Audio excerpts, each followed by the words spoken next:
Uh, when we treat these, or when we think about these, then one of the most important things, in my opinion, is to realize that any text perception, no matter how long or short, is happening in time. Is happening in what I call like temporarily linear perception. That means that all sorts of texts are perceived gradually, and no perception happens at once. I mean, the impression might be there that some sort of we can call them like two-dimensional artistic pieces of art, such as paintings, to a certain degree, statues maybe, that may give the impression that, I saw it, I've seen it, and I've seen it all. But in fact, no, because you look at the painting, and you think, you come back, you analyze, and the time goes ahead, and your perception, and thence resulting, let's say, cognition or arousal, mental processes, reactions, including the aesthetic ones, are unfolding.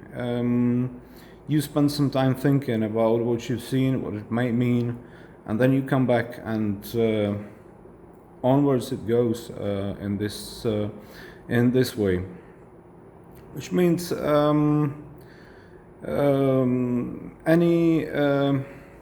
any thinking, any reflection on how what Shklovsky called estrangement or defamiliarization happens, have to be first done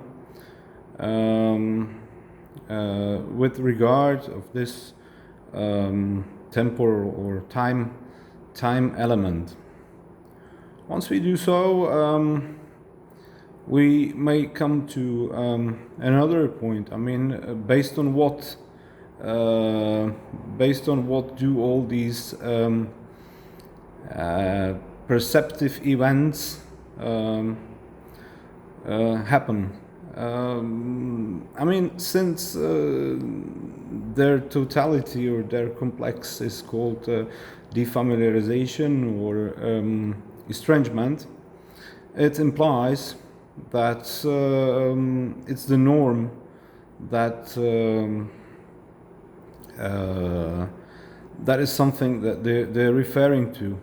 They're actually identifying themselves against you, mostly in terms of violating this norm. That means a reader, exhibition visitor, perceiver, as I say in the general sense, perceiver of any text, is confronted with the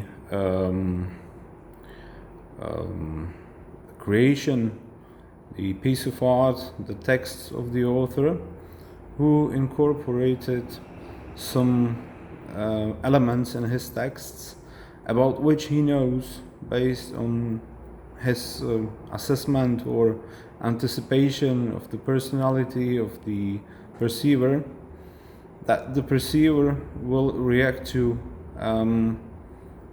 in an unusual way, with a surprise, with a feeling of inner conflict, where his expectations will be violated.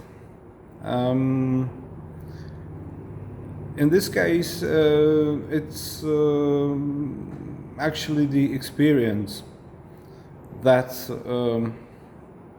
the author relies on, and that definitely is to a good part objective, shared among cultures, communities, and to a certain part subjective. But since most texts are done by their authors consciously, with the goal to produce certain feelings or reactions in who receives them or perceives them, then the authors in most cases know or can anticipate or assume with a high level of exactness what sort of perceiver, reader they will be dealing with through their texts. That means these artistic slips of the norm, violations of the norm from the point of view of the author, take place in the moment of when their texts are being perceived by their perceivers. They take place in the form of surprise, conflict, expectancy, violation in the mind of the receivers. This